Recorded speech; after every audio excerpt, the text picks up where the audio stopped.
Dans une lettre adressée récemment à la Commission électorale nationale indépendante, CENI, l'organisation internationale a rappelé qu'elle ne pouvait réaliser l'opération que dans une démarche transparente et inclusive impliquant la société civile et les forces politiques du pays.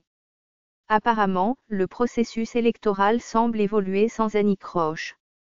Par rapport au calendrier publié par la CENI, on est dans le bon. La loi portant répartition des sièges, qui reste l'une des dernières contraintes légales à lever, est en passe d'être adoptée en version définitive par les deux chambres législatives, en attendant sa promulgation censée intervenir, selon le chronogramme, d'ici le 8 mai 2018. Avec une loi électorale déjà disponible, un fichier électoral déjà publié quoique controversé et un budget électoral libéré progressivement et une volonté affichée de respecter l'échéancier fixé par la CENI, tout porte à croire que le décor est bien planté pour les élections en décembre.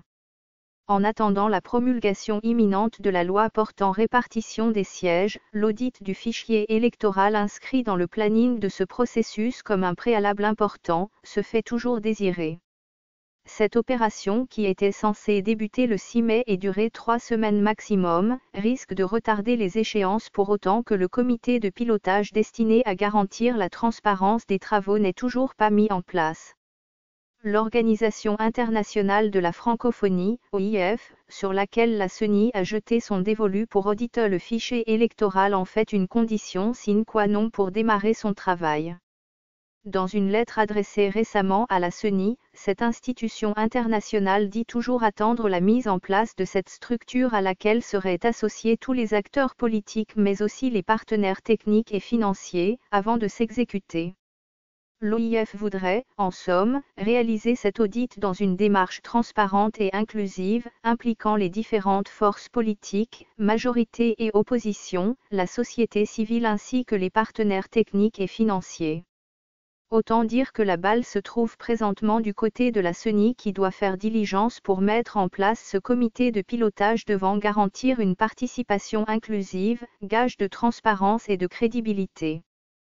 Pour rappel, la CENI avait déjà, au terme d'un travail de nettoyage du fichier électoral, radié 6 254 902 noms pour ne retenir que 40 287 387 personnes inscrites sur le fichier électoral. Les statistiques brandies avaient été contestées par l'opposition, qui avait alors exigé un audit du fichier électoral dont les chiffres ne semblaient pas lui inspirer confiance. Ce à quoi la CENI s'est pliée en acceptant le service de l'OIF, la même qui avait audité le fichier électoral de 2015, accusé par une certaine opposition de ne pas être un acteur réellement indépendant. Qu'à cela ne tienne. Tout en dénonçant le faible taux d'enrôlement dans plusieurs provinces considérées comme ses bastions, l'opposition souhaite avoir un droit de regard et envoyer ses propres auditeurs pour s'assurer des résultats de l'opération à engager.